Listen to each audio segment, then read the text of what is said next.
Mag 65 ka na? Sabi sa'yo, nagpapahinga ka na. Bakit natagtanto ba? Kaya ko pa naman. Sabi niya. Kaya yan. Tapos, kasi daw yan. Ano. Inatake. Inatake mo daw yan.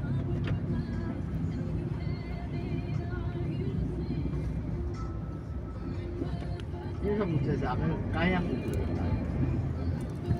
Hindi ako.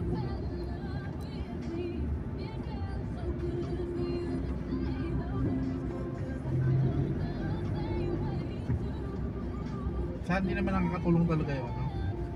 Hindi siya sanay kasi. Hindi sanay sa patutunan ng tao. Kasi Romar, hindi naman niya kinuha si Romar. Ako kumuha na kay Romar. Ako nag-train kay Romar. Yung marunong si Romar, sa kanya tinuruan ng ano, yung ano niya sa anong clinic niya. Marunong na si Romar. Ano yung mga dapat gawin, yung mga mas basic.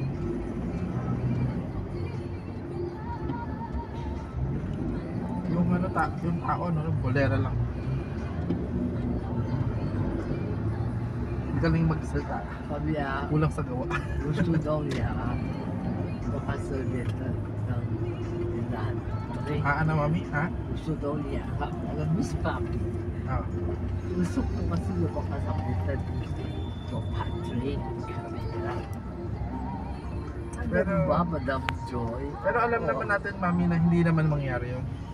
Anyway, gusto ni Patrick magsalita ako eh. Sige, magsalita ako. Pinagbibita ka kaya. Hinamon niya ako eh. Hinamon niya ako eh. Hinabol ka? Hindi, inahamon niya ako eh. Sabi ko lang naman kahapon sa kanya, Patrick,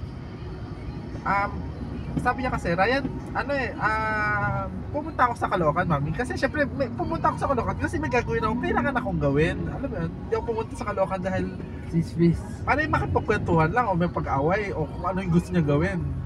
Alam mo yun? Siyempre, inuna ko muna gawin Ilan dala mo yung 331?